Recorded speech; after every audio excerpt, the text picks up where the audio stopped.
I thought I knew my son, but when I refused to sell my bookshop for his dream, he disowned me. Those were the first words that ran through my mind when I watched him walk out of my life. I stood there frozen as he slammed the door behind him. My heart sank, and the weight of the years we spent together seemed to crumble in an instant. I had spent my whole life building this little bookstore from scratch. It wasn't just a business. It was my sanctuary, my legacy. But my son Thomas had different plans. His vision was grand, his dreams filled with the promises of fast money and success. He thought the bookshop was holding him back, an obstacle in the way of his business empire. The moment I refused to sell it, he told me I was standing in the way of his future. And just like that, I became a stranger to him. It didn't happen in some heated argument or dramatic outburst. No, it was worse than that. He didn't yell, he didn't beg. He just calmly told me that I was no longer part of his plans. The silence that followed was suffocating, and I knew deep down that this wasn't just about a shop. It was about everything he had come to value more than me: money, success, power. And there I stood, holding on to the one thing I had left, my little bookstore, the only thing that had ever felt like home to me. Days turned into weeks, and there was no word from Thomas. I kept the shop open, hoping he'd change his mind, hoping he'd come back and see things differently. But every day, the reality of our broken relationship sank deeper into my bones. Then one rainy afternoon, a girl came into my shop. She was young, maybe in her early 20s, with a look of exhaustion on her face. Her clothes were ragged, and she had nowhere to go. I saw her shivering at the door, and without thinking, I invited her in. "You can stay here for a while," I told her, offering her a seat by the heater. She looked at me, hesitated for a moment, then nodded. Her name was Emma. She had been living on the streets for the past few months. She told me she had no family, no home to return to. We sat there drinking hot coffee and I listened to her story. It was heartbreaking, but I couldn't help but feel a strange sense of connection to her. In some way, she reminded me of myself when I was younger, struggling to make ends meet, trying to find my place in a world that didn't seem to care. Emma stayed in the shop for a while, helping me with odd jobs and taking care of the place. Slowly, she became part of my routine, and for the first time in weeks I didn't feel so alone. Her presence brought a sense of warmth back to the shop, and it made me forget, even for a moment, the pain of losing Thomas. But as the days passed, I began to realize something. Emma wasn't just a homeless girl. She was a sign, a wake-up call from the universe, reminding me that life wasn't just about holding on to the past. It was about moving forward, about finding new connections and creating new opportunities. I still missed Thomas, I still wished he would come back, but deep down, I knew that I had to let go of the old to make room for the new. One evening, as we were closing up the shop, Emma turned to me with a serious look in her eyes. "You know," she said, "this place is special. You've built something beautiful here. You don't need anyone's approval to keep it going." Her words struck me like a bolt of lightning. I had spent so many years trying to please my son, trying to make him understand how important this bookshop was to me. But in that moment, I realized that I didn't need his approval anymore. I had my own life to live. And I wasn't going to let anyone, not even my son, take that away from me. The next day I made a decision. I would continue running the shop and I would do it for me. Not for Thomas, not for anyone else, but for myself. I was done trying to make other people happy at the cost of my own happiness. I was going to build a future where I was in control. And in a strange way, Emma had helped me see that. She had shown me that sometimes the people we least expect can bring us the clarity we need to find our true path. The world may not always give us what we want, but it often gives us what we need. And for me, that was a reminder that I wasn't alone. I had myself and I had my bookstore. And that was enough. The days that followed were quiet, almost too quiet. I woke up each morning to the smell of coffee brewing in the shop's small kitchen, the sunlight streaming through the windows, casting long shadows over the rows of books that lined the shelves. It was a calm that felt foreign to me. I had spent so many years fighting to keep this place alive, hoping it would mean something to my son, that I hadn't realized how much it had come to mean to me. With every passing day, the memory of Thomas's cold words began to fade into the background, replaced by something more grounding, something more real. I watched Emma as she helped me clean up the shop, moving with a quiet energy that seemed to fill the space. She wasn't just another face in the crowd. She was someone who needed this place as much as I did. She had no family to go back to, no place to call home.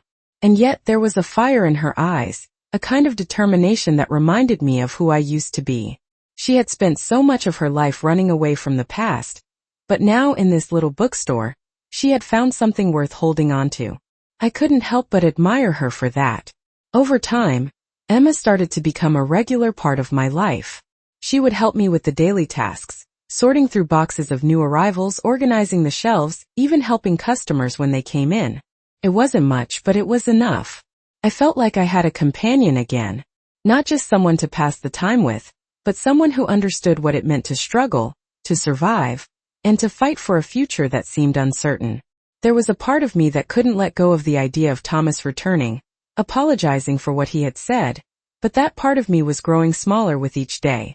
I started to realize that perhaps I had been holding on to him and the past for far too long.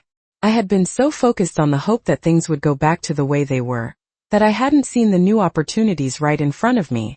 One evening, as we were closing up for the night, Emma sat across from me at the small table in the back of the shop.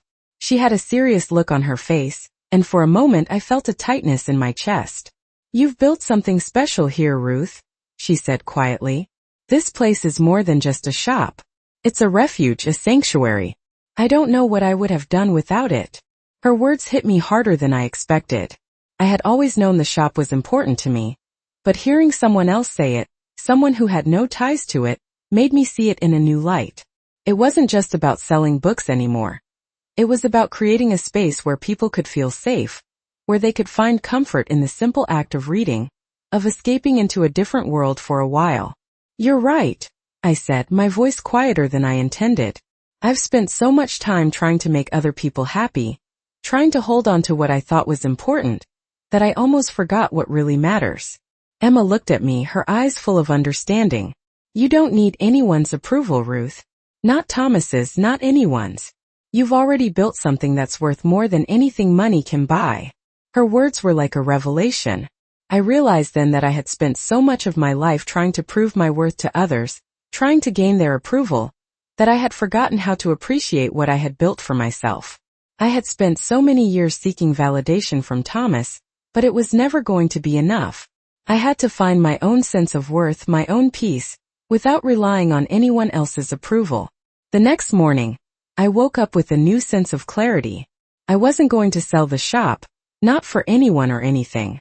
I wasn't going to let Thomas's decision to walk away from me dictate my future. I was going to keep going one step at a time, and I was going to make this shop my own again. No more worrying about what other people thought, no more second-guessing myself. This was my life, my business, and I wasn't going to let anyone take that away from me. As I stood behind the counter, watching the first customers of the day walk through the door, I felt a quiet sense of pride. It wasn't about the money or the customers or even the books on the shelves. It was about something deeper, something that came from knowing that I had made the right choice for myself. Emma was right. I had built something worth fighting for. And for the first time in a long time, I felt like I was finally standing on solid ground. It had been a few weeks since I made the decision to stand firm with my bookshop. The silence in the shop was different now. It wasn't empty. It was full of memories of books, of life that had been created here. I no longer felt the weight of Thomas's rejection bearing down on me. There were days when I still felt the sting of his words, but they no longer consumed me. Emma had become more than just a temporary guest. She was an integral part of my life now, someone I could trust. She had found a small job at a local cafe, but she still spent her afternoons helping me with the store. The more time we spent together, the more I realized how much we were alike. She was still young, but she had a quiet strength about her that reminded me of myself when I was her age. The difference was I had once been full of hope, determined to make something of myself, but somewhere along the way, I had allowed the world to convince me that my worth was tied to other people's opinions. Now with Emma's help, I started to rediscover that strength. She would bring in new ideas to get more customers in. She suggested hosting author readings, community events, anything that could bring people into the shop. I was hesitant at first. Change was hard, especially when it came to something I had built with my own hands. But slowly I began to see her point. We needed to evolve to become more than just a place that sold books. We needed to create a space that brought people together, a space where they could feel connected just like I had felt when I first opened the shop all those years ago. As we began to host small events, the shop started to come alive in a way I hadn't expected. People came in for the readings, the book clubs, the gatherings. There was a sense of community growing, and it felt like I was finally becoming part of something again. The loneliness that had once clung to me like a second skin began to fade. Emma was my constant companion in this new chapter. She had a way of bringing people together that I could never have done on my own. The store became more than just a business. It became a place of healing, a place where people could come to share stories, to laugh, to learn. One evening after an event, Emma and I were cleaning up when the door opened. It was Thomas. I had not seen him in weeks, and the sight of him standing there in the doorway caught me off guard. For a moment, neither of us said anything. I didn't know what to feel. Anger, confusion, or even relief. "Mom," he said, his voice low. "I've been thinking about what happened. I shouldn't have said those things." He stood there, hands in his pockets, looking at me like he wasn't sure what to expect. I wanted to say something to let him know how much he had hurt me, but I didn't.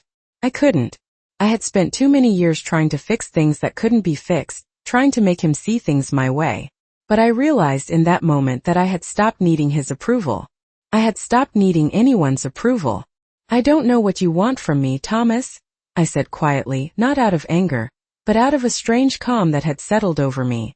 "I'm not the same person I was when you left. I found something here that I didn't even know I was missing." He shifted uncomfortably, and for a moment I saw something in his eyes. Guilt, maybe, or regret. It didn't matter anymore. I had found my own way, and no matter what happened next, I knew I would be okay.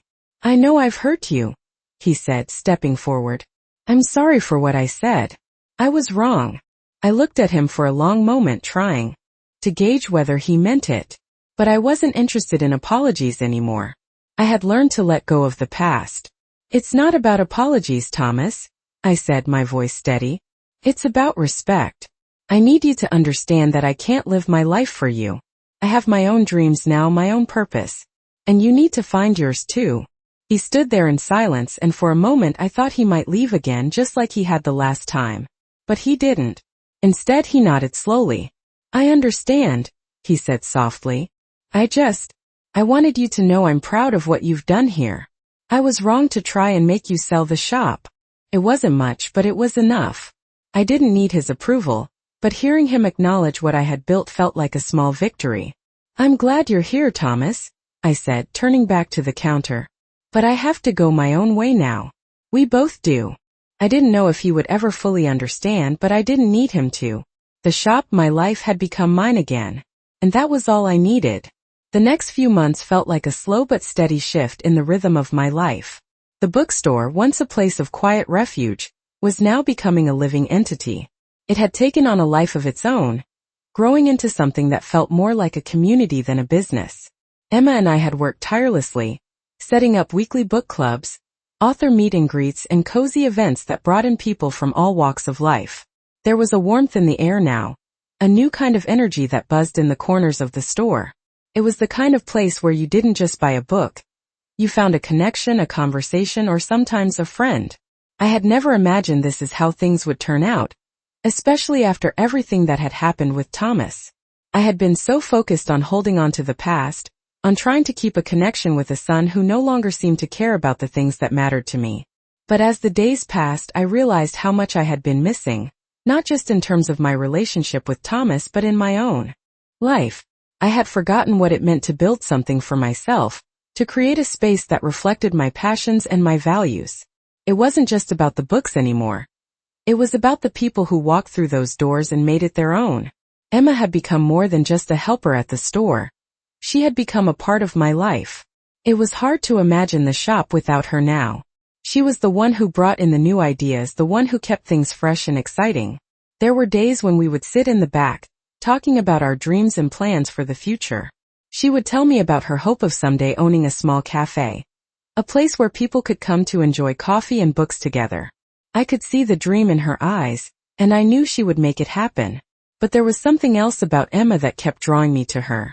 She was different from me, from my past, from everything I had known. She had come from nothing, had been left with nothing, and yet she carried herself with a kind of quiet grace. She never complained about the hand life had dealt her. She simply moved forward, doing what she needed to survive. I admired that strength, that resilience. It was something I had lost along the way.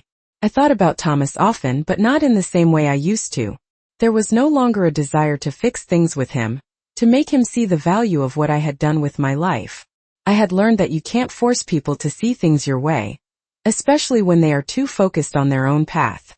I had given up trying to get his approval, but I didn't feel angry anymore. I felt peace, a peace that came from knowing I had done what was right for me, even if it wasn't what he expected. One afternoon, as I was straightening the bookshelves, the doorbell above the shop door jingled. I turned to see Thomas standing there, looking hesitant, unsure. My heart skipped a beat, and for a moment, I didn't know how to react. He had never come back to the shop after our last conversation. I didn't know what had brought him here today. He stood at the threshold for a moment, then stepped inside. "Mom," he said quietly, his voice different this time. There was no anger, no defensiveness, just a kind of weariness I hadn't heard in his voice before. "I know I haven't been around. I've been busy with work, but I've been thinking about what you said, about what I did." I didn't speak right away. I wasn't sure what to say. I had so many emotions swirling in my chest, but I knew one thing. I wasn't going to beg him to stay. I wasn't going to beg him to care about the shop or about me. "Thomas," I said, my voice calm, "you've made your choices and I've made mine. You don't need to apologize. You just need to understand that I'm not the same person I was before. I've changed, and I'm okay with that."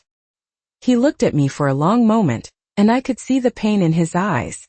"I've been selfish, Mom," he said, his voice soft. "I thought I knew what was best for you, for all of us. But I see now that I was wrong." I nodded slowly. "I've spent too much of my life trying to make you proud, Thomas. But I've learned that my worth isn't tied to your approval, or anyone else's. I've built something here and I'm proud of it. For the first time in a long time, I'm proud of myself." There was a long pause before he spoke again. "I get it, Mom. I do. And I'm sorry. I don't expect you to forgive me right away. But I wanted to say that I'm proud of you too. And I hope that one day we can fix things." I didn't know what the future held, but in that moment, I felt a sense of closure. It wasn't a perfect resolution, and maybe we would never be as close as we once were, but I had peace now. The shop had become my refuge, my sanctuary, and I had built it on my own terms. I had let go of the past, and for the first time I felt truly free. It had been a few weeks since Thomas's visit, and the bookstore felt more alive than ever. The events Emma and I had started were flourishing, drawing in people from the community. Book clubs, author talks, and poetry readings filled the shop with voices, laughter, and conversations. I never imagined I would find myself here, watching my dream grow in ways I couldn't have predicted. It wasn't just about selling books anymore. It was about creating a space where people could feel heard, seen, and connected. Every day I felt more rooted in the shop, more connected to the world outside. Emma continued to be the spark I needed, always suggesting new ways to make the store better. Her energy was contagious, and together we made a team I never thought I would find. The shop was buzzing with excitement when one day, a letter arrived. It wasn't from Thomas, but it was addressed to me. I could tell it was official by the way it was sealed. My heart skipped a beat as I opened it.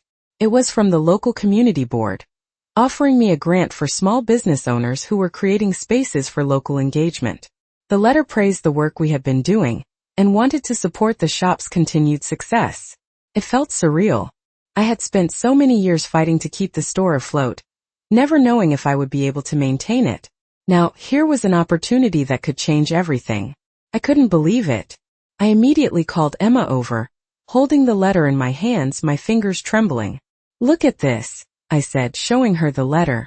Her eyes widened with excitement as she read it. "This is incredible, Ruth. This could be the push we needed to take the shop to the next level." I smiled, realizing how much this moment meant to me. It wasn't just the grant.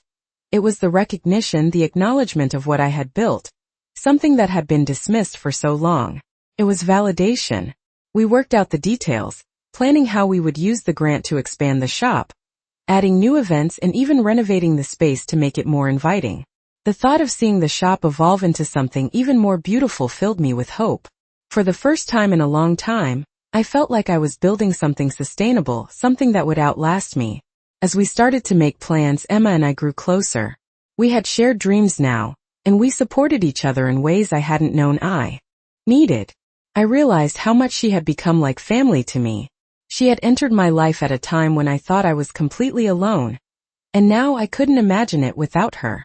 But as much as I had found peace in my new life, there was still one question that lingered. Would Thomas ever come back? Every time I thought about him, I wasn't filled with anger or resentment, but with a sense of emptiness. I missed him, but I knew I couldn't go back to the way things were. My life had changed and I had to keep moving forward. Still, the thought of him, of what could have been, tugged at me.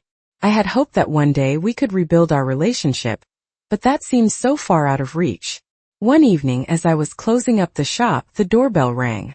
I turned around to see a familiar face. It was Thomas again. This time he didn't hesitate or stand in the doorway. He walked in, his posture a little more slumped, as if he were carrying some heavy burden. "Mom," he said softly, "can we talk?" The words felt different this time. There was no bravado, no defensiveness. Just a quiet vulnerability that I hadn't seen in him before. I nodded, not sure what to expect.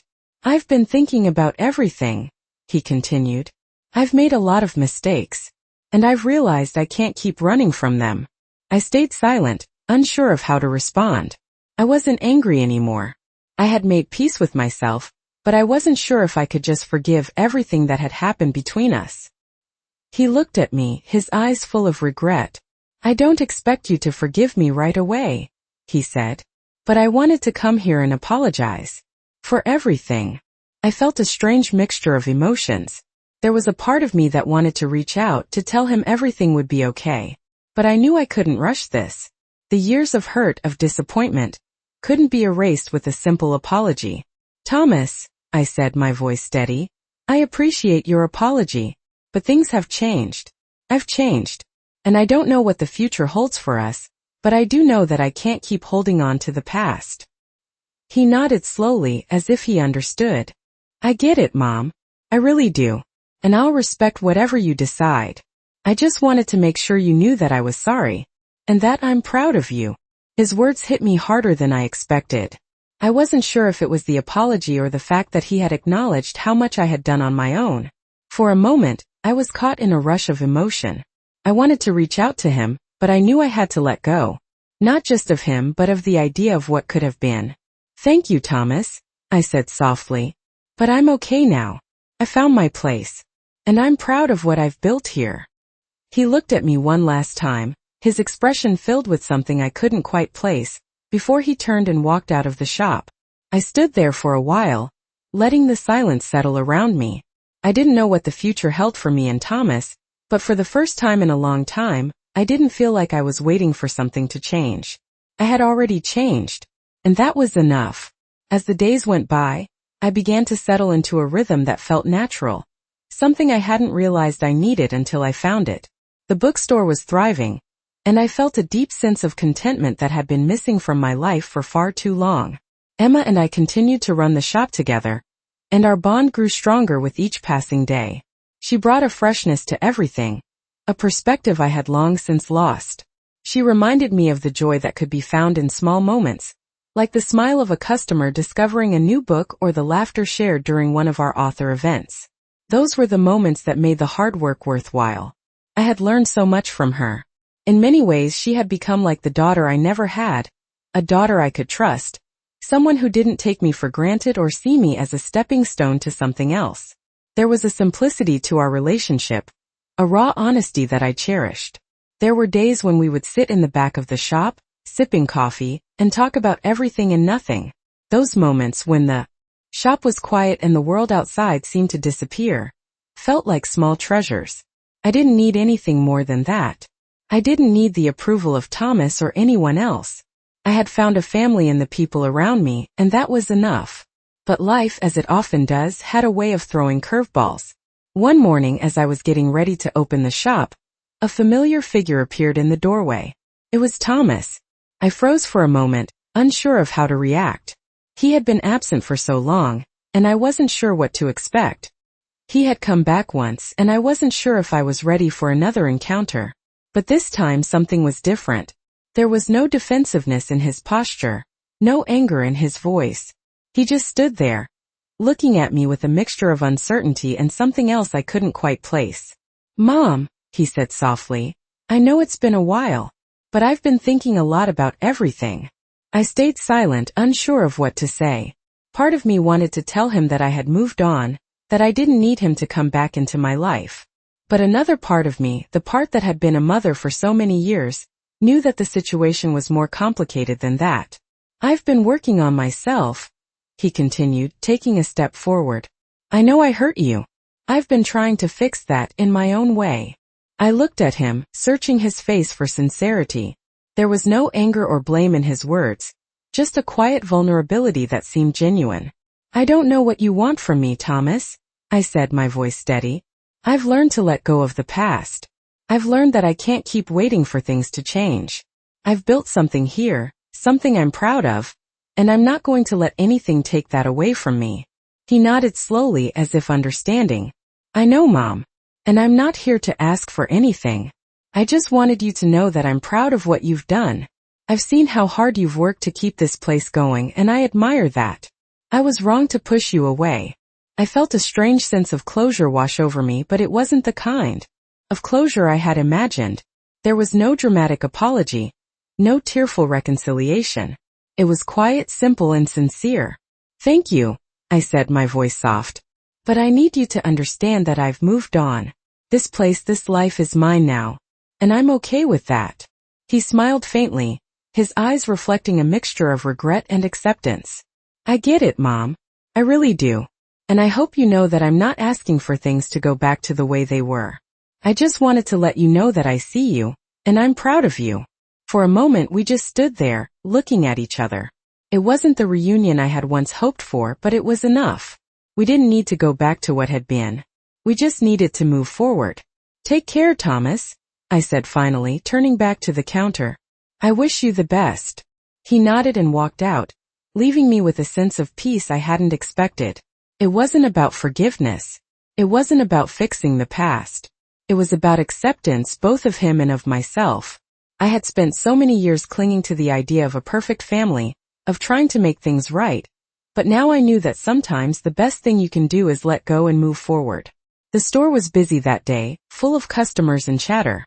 Emma was at the counter, greeting the new faces that came in. The world outside had moved on, and so had I. It was a new chapter, one where I wasn't waiting for anyone's approval or validation.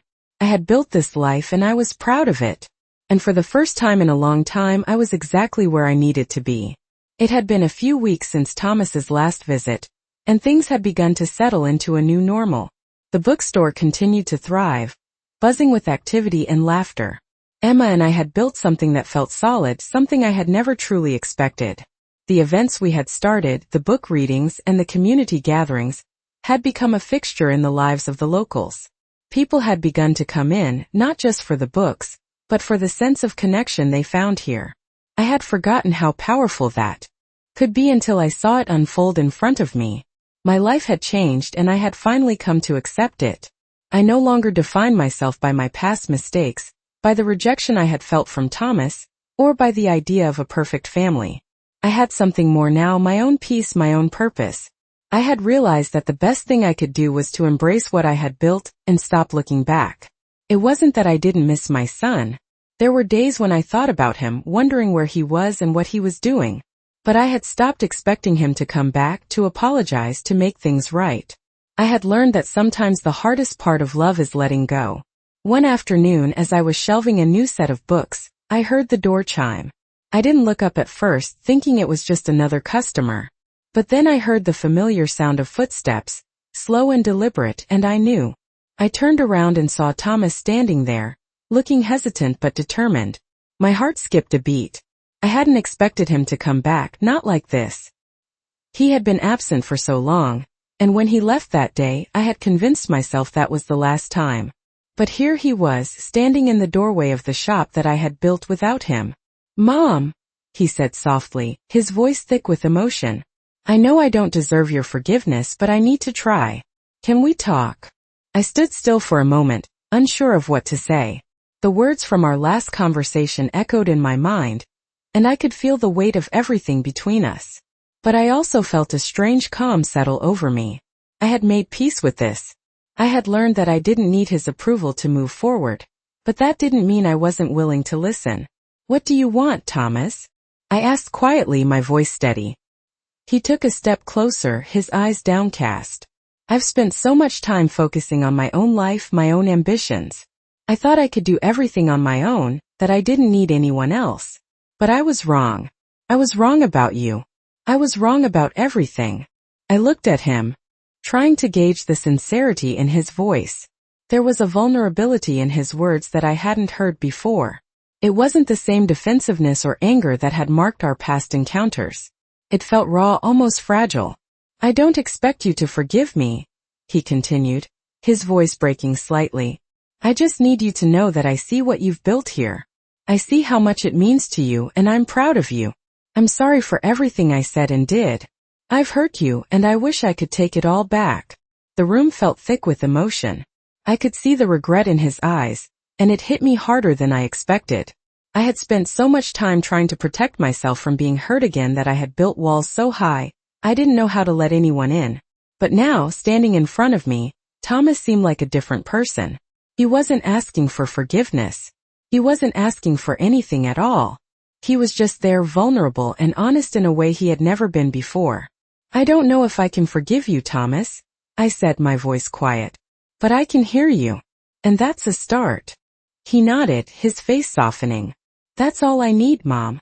I don't expect us to go back to what we were. I don't even know if we can. But I wanted you to know that I'm sorry. And I want to be a part of your life if you'll let me." I took a deep breath, feeling the weight of his words settle in. I had spent so much of my life fighting for something I thought I needed, something I thought would make me whole.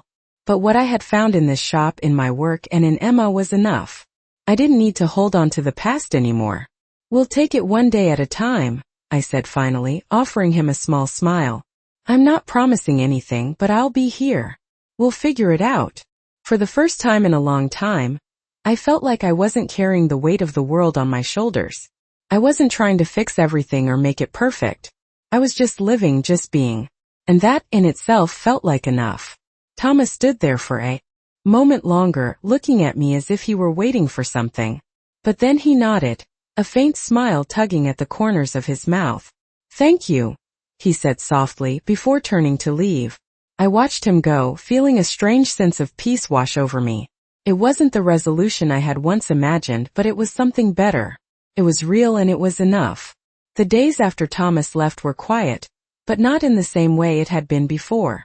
There was a new sense of calm in the shop, a peace that came from not expecting anything from anyone anymore. I had stopped waiting for a phone call or a visit, and it felt like a weight had been lifted off my shoulders. The shop was thriving, more than I could have ever imagined, and Emma continued to be my right hand. She had become such an integral part of this place, and it was hard to remember the shop before her presence.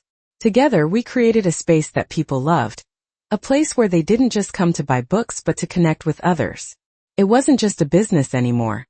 It was a community, a family of sorts, and I felt proud of what we had built. One afternoon, as I was sitting at the counter, watching the customers come and go, a thought struck me. This was exactly where I was meant to be. I wasn't looking over my shoulder anymore, wondering if Thomas would come back or what I had lost. I was fully present in my life in this moment. The past was behind me, and I was no longer tethered to it. The doorbell rang and I glanced up. I didn't expect to see anyone I knew, but then I saw a familiar face, Thomas. He stood in the doorway, looking somewhat unsure of himself. For a moment, everything seemed to stop. I wasn't sure if I was ready for another conversation with him, but this time, something inside me told me I had to hear him out. "Hi, Mom," he said, his voice soft, almost tentative. He stood there for a second, waiting for me to say something. I didn't know what to say. I had spent so many years trying to make sense of our relationship, but now I realized that I didn't need any answers from him. I didn't need him to fix things. What had happened, and I had learned to live with it. "Hi, Thomas," I said, my voice calm. "What brings you here?" He looked at me for a moment as if gathering his thoughts. "I've been thinking a lot about everything, about what happened, about how I treated you," he began. "I know I hurt you, and I want to say that I'm sorry. I don't expect you to forgive me. I just needed to come here to tell you that I see what you've done. And I'm proud of you." I stood still, feeling a wave of emotions I wasn't sure I was ready to face. His words, simple as they were, hit me harder than I expected. It wasn't just an apology. It was recognition, something I had longed for but had stopped seeking. For the first time in years, I felt like he truly saw me. "Thank you," I said, my voice soft but steady. "It's been a long time coming, Thomas. I've spent too many years waiting for things to change, for you to come around. But I've learned that I can't live my life for anyone else. I've built something here and I'm proud of it. For the first time, I'm proud of myself." He nodded slowly, and for a moment we just stood there, looking at each other. There was no need for words. The silence between us felt different than it had in the past. It wasn't filled with resentment or anger. It was filled with understanding. "I don't want to change everything," he said after a pause. "I just want to be a part of your life again. In whatever way that looks like." I thought about it for a moment, weighing the possibilities. "I can't promise things will be the same," I said, my voice calm. "But we can take it one step at a time. I'm not asking for the past to come back. I've moved on from that." He smiled faintly, a real smile, one that reached his eyes. "That's all I can ask for." He stood there for a moment longer before turning to leave. I watched him go, feeling a quiet sense of relief wash over me. It wasn't a perfect resolution, and I knew there was still a long road ahead. But for the first time, I felt like we had taken the first step towards something new, something better. I didn't know what the future held for Thomas and me, but I knew I was in control of my own life now. I wasn't waiting for anyone else to change it for me. As I turned back to the counter, I realized that I had come a long way. The shop, this place that had once been my escape, was now my life. And it wasn't just about the books or the customers. It was about the community I had built, the connections I had made, and the peace I had found within myself.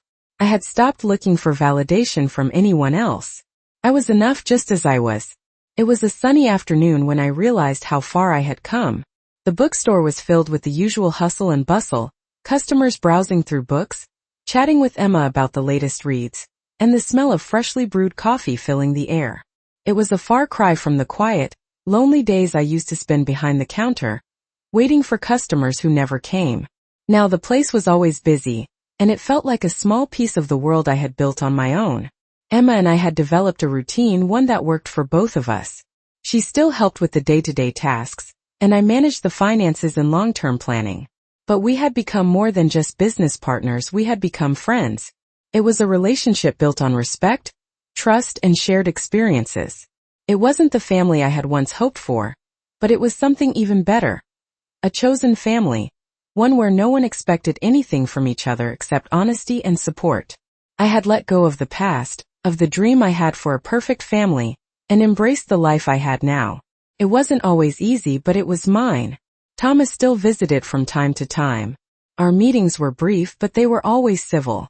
He had been trying to rebuild his relationship with me, and though it wasn't the same as before, I appreciated the effort. He had become part of the community in his own way, helping with some local charity work, and I had come to admire the person he was trying to become. There were no grand gestures, no apologies that wiped away the years of hurt, but there was something subtle in his actions that told me he was finally taking responsibility for his mistakes. It was a slow and steady change, and I realized that it was all I could ask for. One evening, as the sun began to set, I stood in the shop looking out at the street. The lights from the storefront reflected off the pavement, and the world outside felt peaceful. Emma was closing up for the night, her voice carrying softly as she chatted with a regular customer. I had become so accustomed to this rhythm, this quiet, that I almost forgot how it had felt before. The uncertainty, the loneliness, the feeling of being adrift. Now everything felt grounded, like I was exactly where I was supposed to be. I thought back to all those years I had spent trying to prove something to others, trying to make my life fit into a mold that wasn't mine. I had been so focused on what I didn't have that I hadn't realized what I had built with my own 2 hands. The bookstore, the relationships I had formed, the quiet joy in running a business on my own terms. These were the things that mattered. The things that were real. A voice called out to me, pulling me from my thoughts. "Ruth, are you still here?" I turned to see Emma standing by the door, her jacket on and ready to leave. "Just thinking," I replied, smiling. "It's been a good day, hasn't it?" "It has," she said, walking over to join me. "I'm really proud of everything we've done here. You've created something amazing." Her words hit me harder than I expected.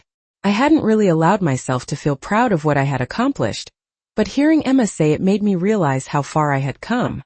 For so long I had been focused on the things I had lost, but now I could see the full picture. The losses, the gains, the struggles, they had all shaped me into the person I was today. And I was okay with that. "Thank you, Emma," I said quietly, the emotion in my voice catching me off guard. "I couldn't have done it without you." She smiled warmly, her eyes full of understanding. "We've built this together," she said simply. "You've got a great thing going here, Ruth. Don't ever forget that." I nodded, feeling a warmth spread through me. "I won't," I said. "I won't forget." As we locked up for the night and I turned off the lights, I felt a sense of contentment wash over me. The future was still uncertain, but I wasn't afraid of it anymore. I wasn't waiting for things to change or for anyone to come back. I had built something that was mine, something I could be proud of. And for the first time in a long time, I felt like I was exactly where I was supposed to be.